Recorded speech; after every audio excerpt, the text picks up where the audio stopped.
कहानी का शीर्षक है नानी। फोन की घंटी घनघनाकर बज उठी। नाना जी नहीं रहे। नरेंद्र भाई की आवाज थी। नाना जी के देहांत की खबर पर कविता को हैरानी नहीं हुई और दुख भी नहीं। नाना जी खुद भी उकता चुके थे अपनी जिंदगी से।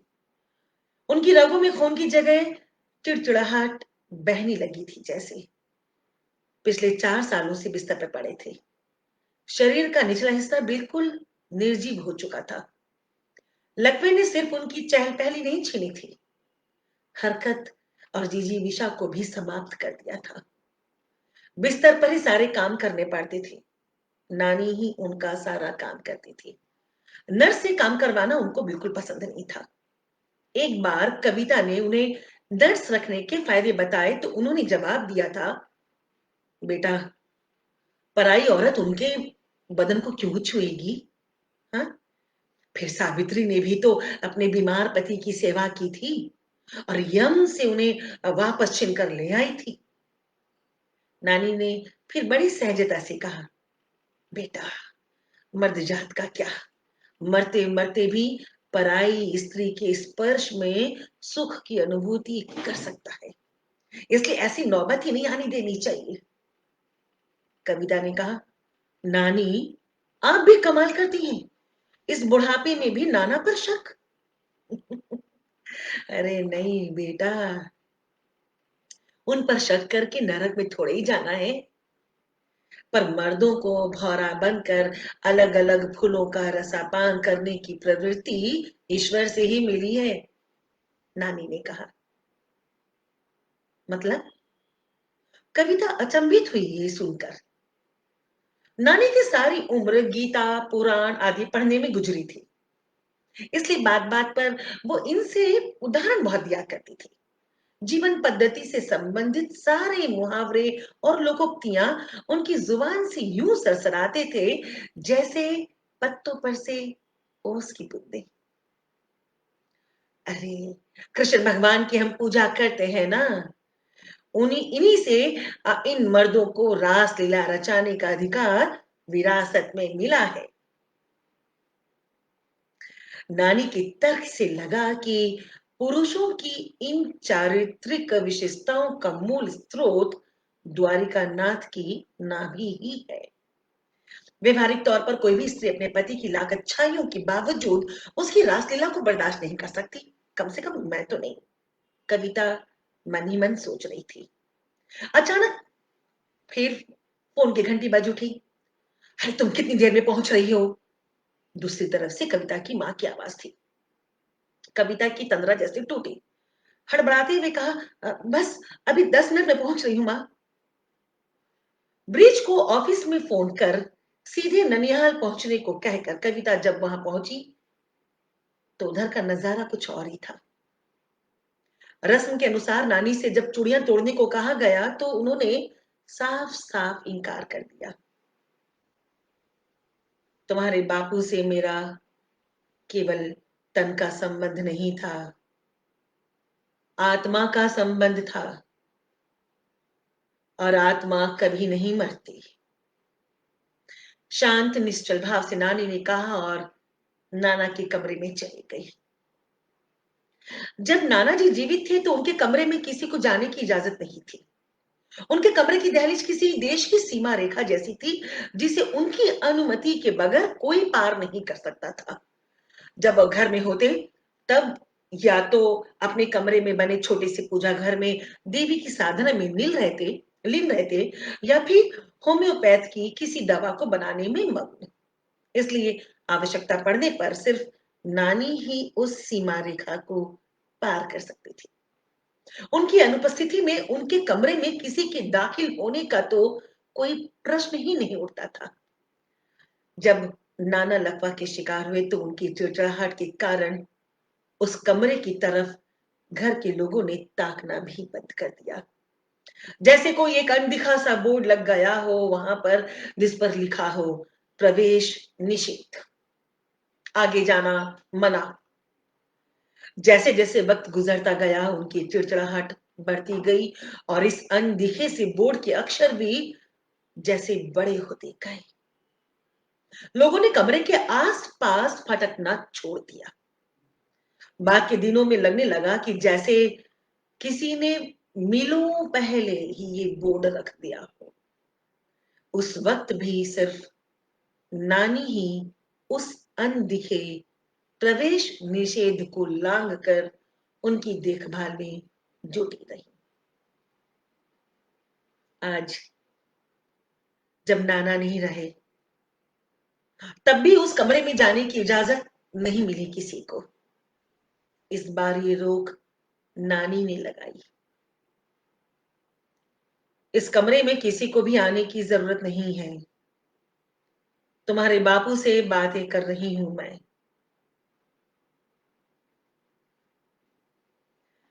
नानी नाना जी के कमरे में ही रहने लगी हर वक्त।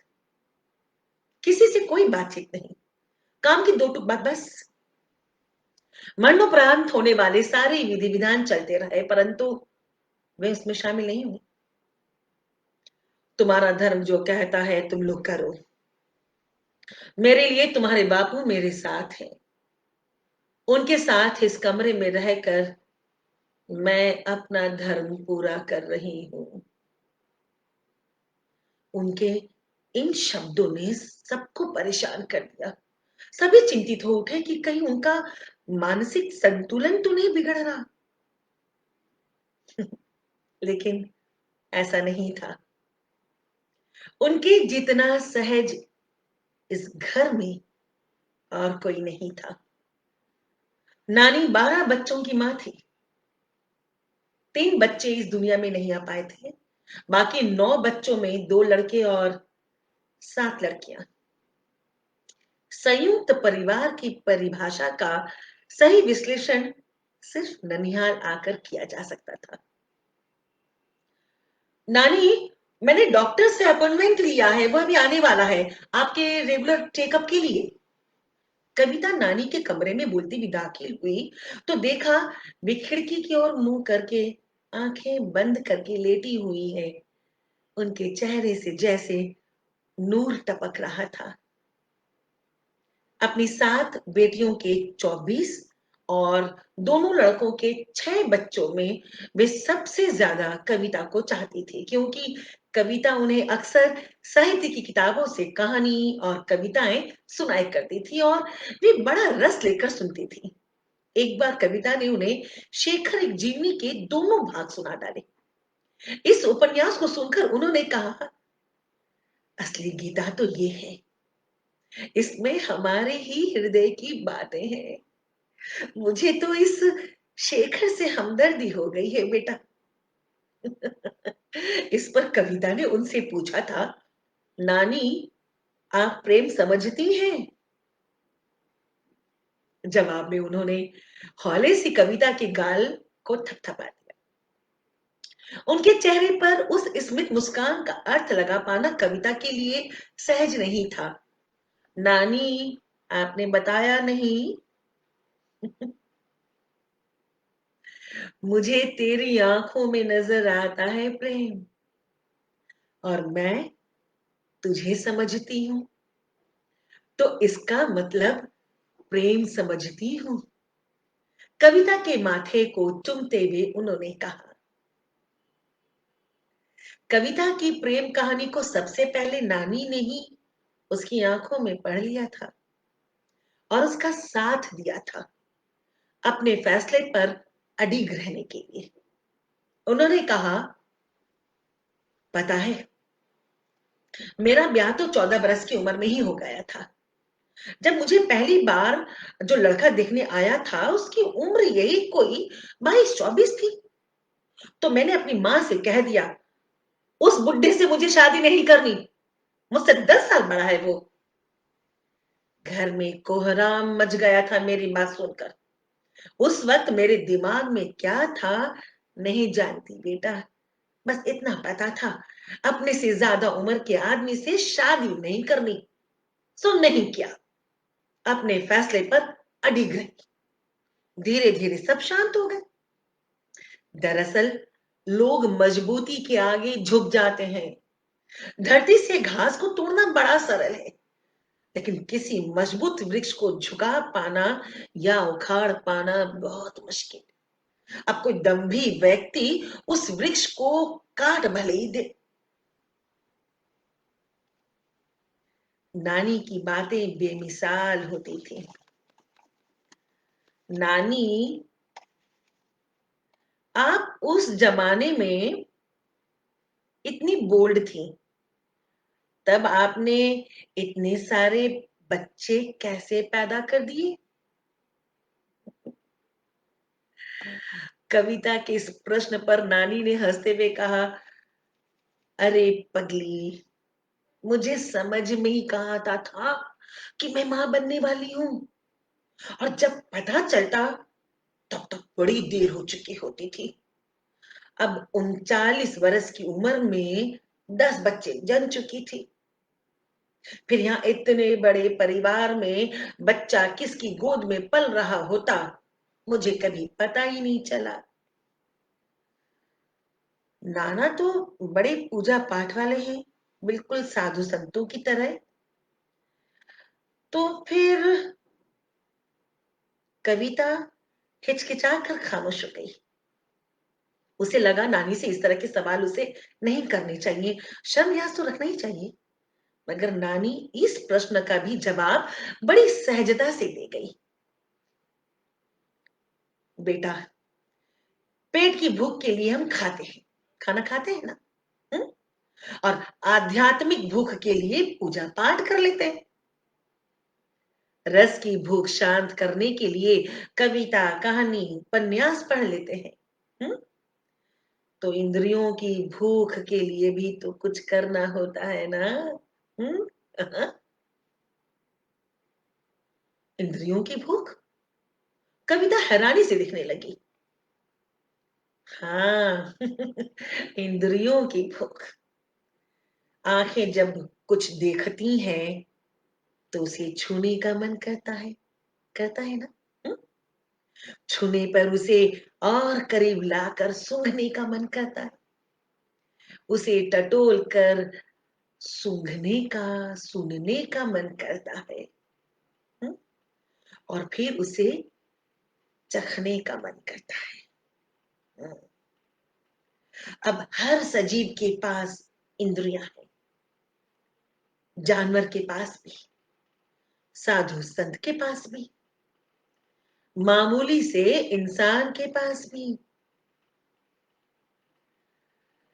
इस व्याख्या ने जाने कितने गूढ़ रहस्यों पर से पर्दा हटाया। कविता हतप्रभ थी।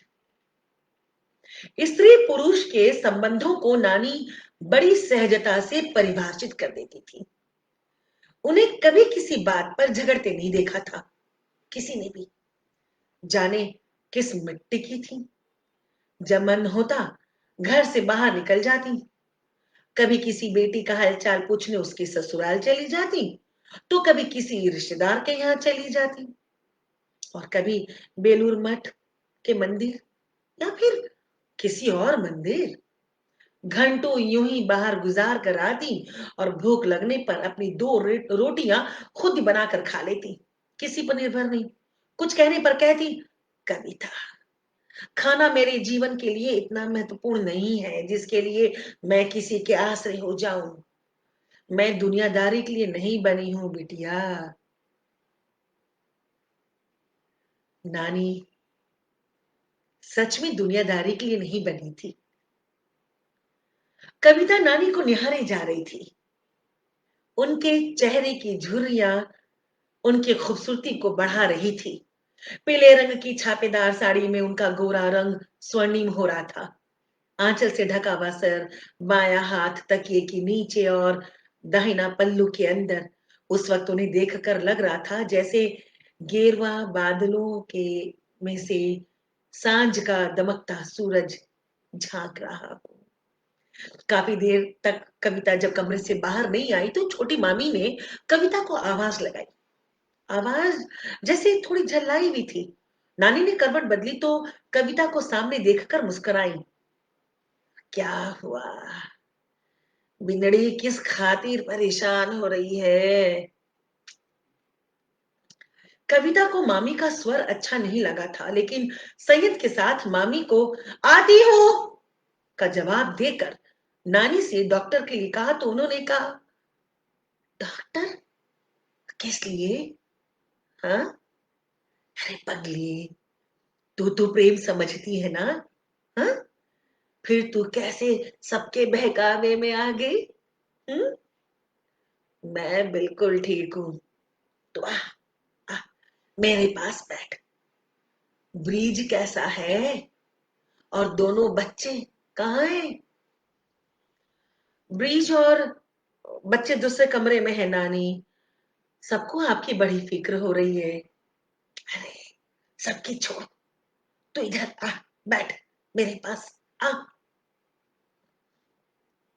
नानी, कविता नानी की गोद में सर रखकर लेट गई। नानी धीरे धीरे उसके बालों में उंगलियां फेरते हुए कहने लगी, सुन बिटिया, आ इधर। तुझे ना तेरे नाना से जब पहली मुलाकात हुई थी ना, वो किस्सा सुनाती हूँ।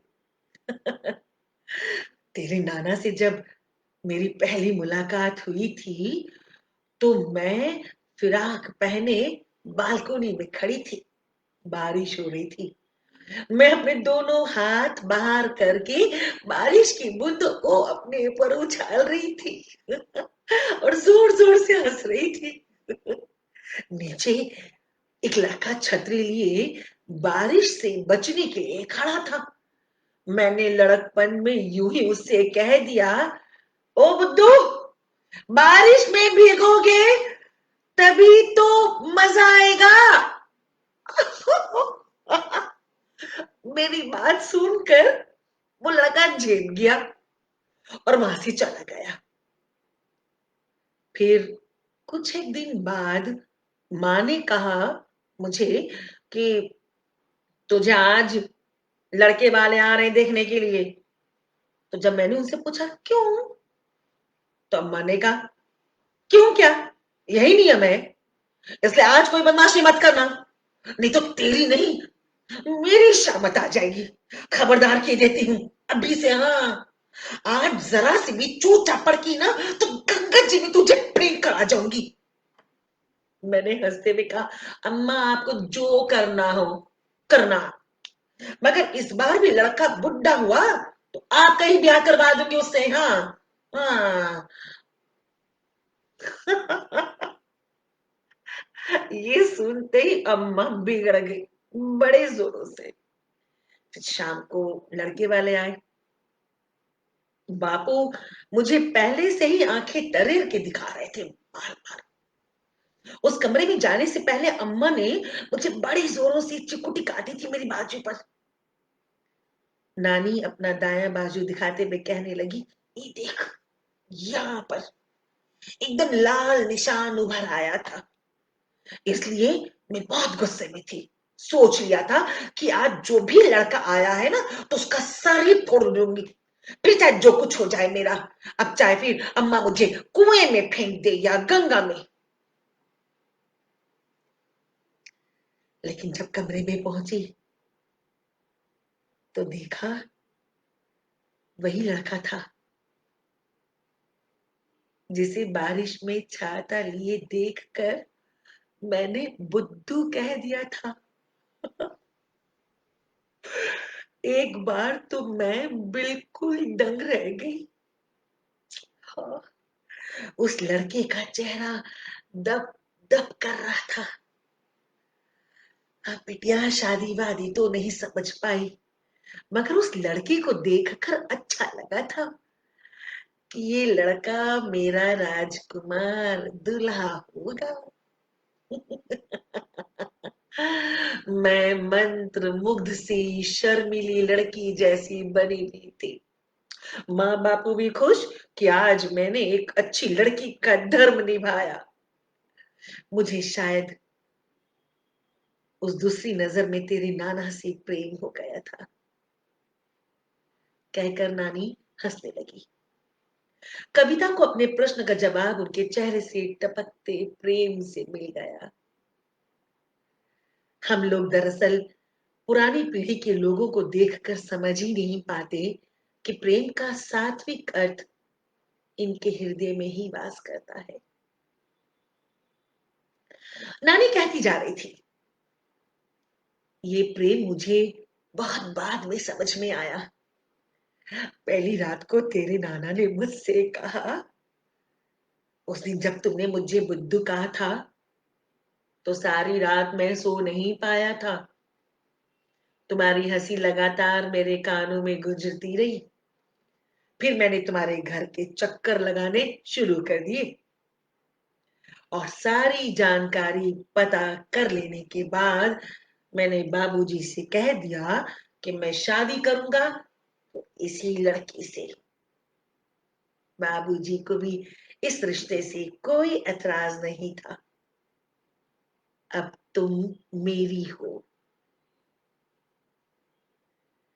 तेरे नाना ने जिस तरह मेरा हाथ पकड़कर कहा था, तुम मेरी हो, मुझे उस वक्त लगा जैसे मंदिर में घंटियां बज उठी हो।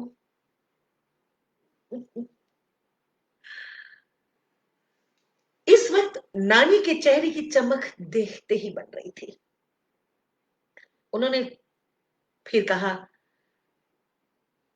तेरे नाना ने कहा तुम किसी राजकुमारी से कम नहीं हो रमा। रमा।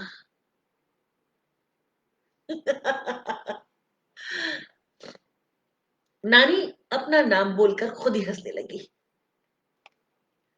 मुझे अपना नाम पहली बार अच्छा लगा। फिर उन्होंने कहा, मुझे पता है तुम्हें कोई बंदिश पसंद नहीं है। इस घर में भी तुम पर कोई बंदिश नहीं होगी। और फिर वैसा ही हुआ।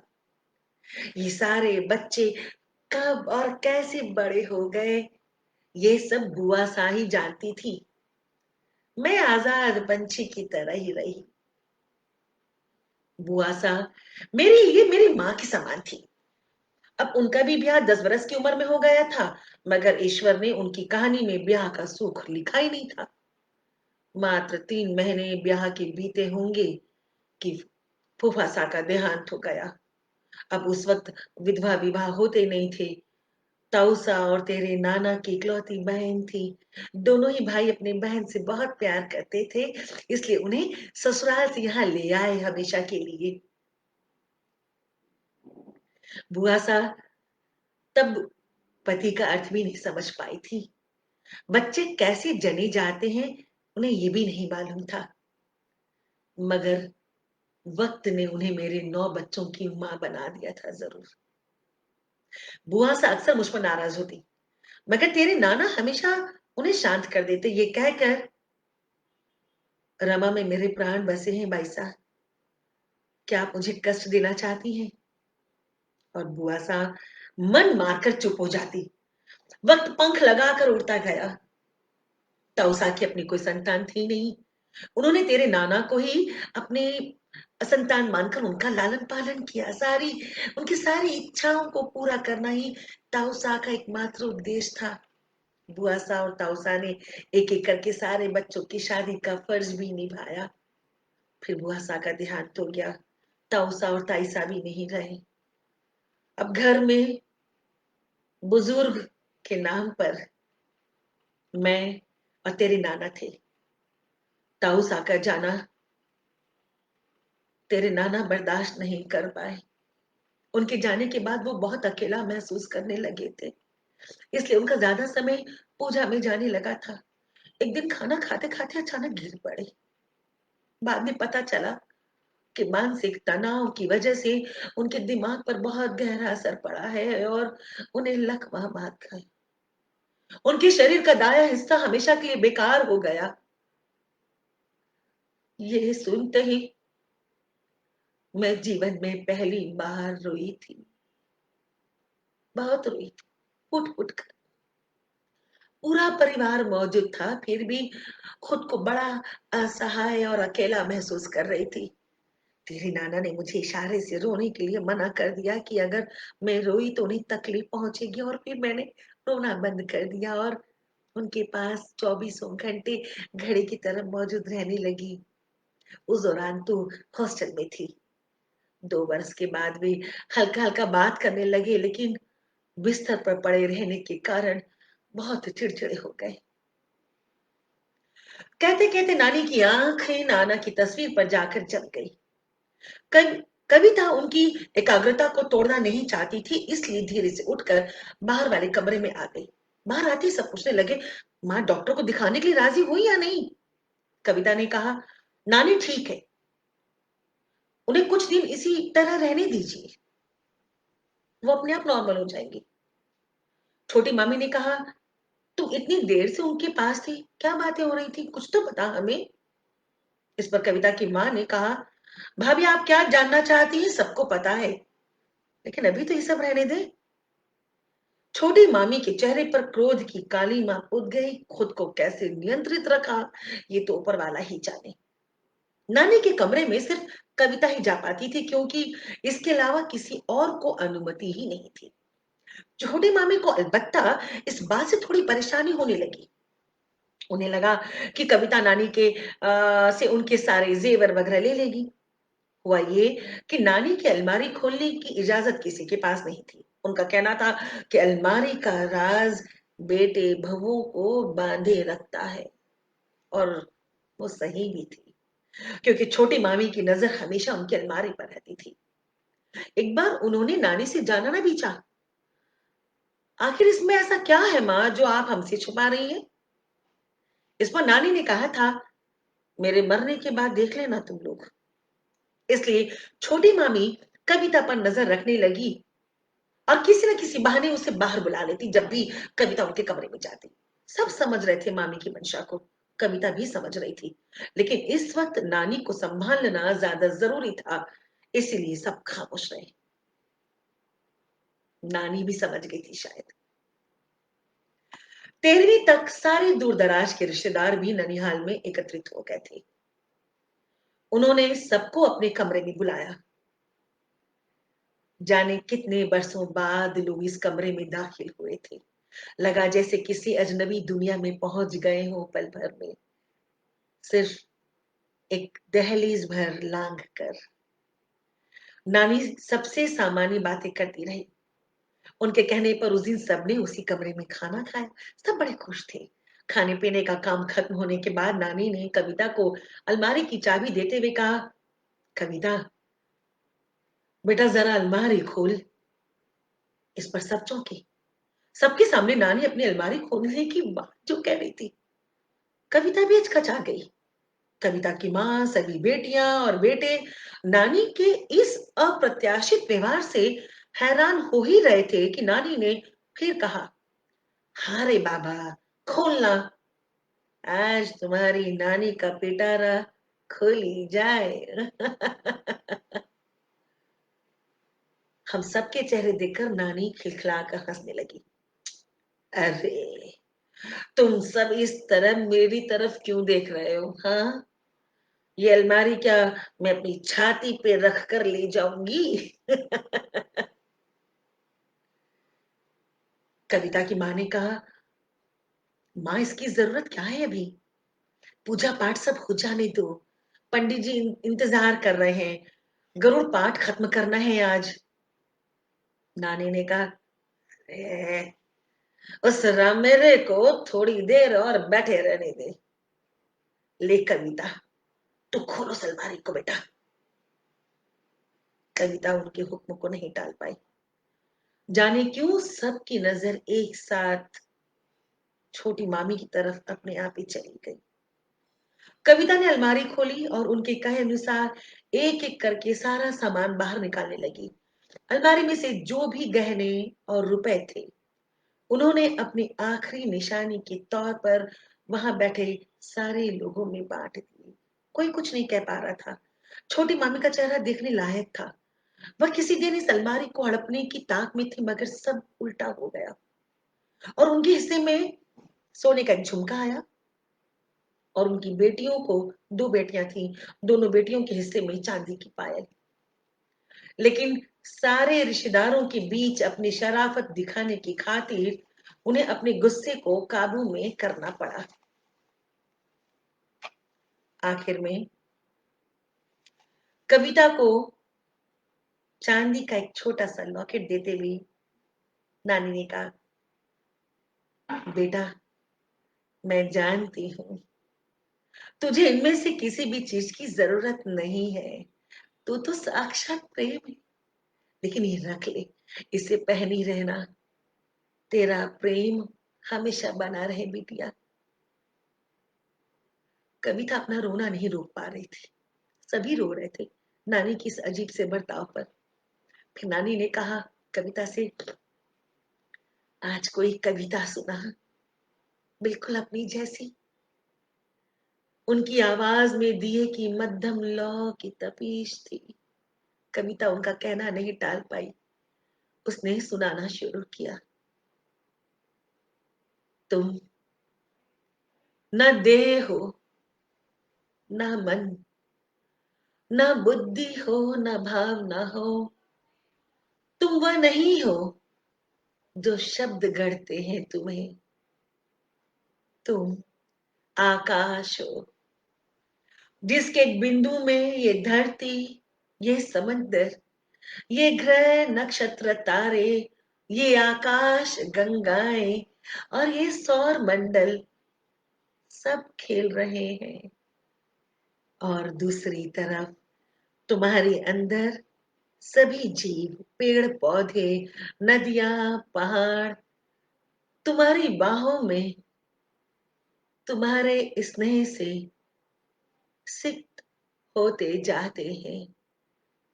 तुम मुझसे परे, मेरे अंदर, नम आंखों पे अंकित नर्म बोसों का एक भीगा सा एहसास।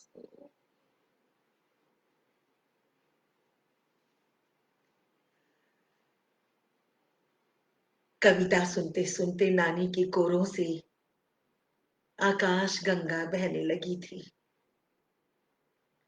सबने पहली बार नाना की अस्थियों को बहते हुए देखा। नानी को अब डॉक्टर की जरूरत नहीं थी।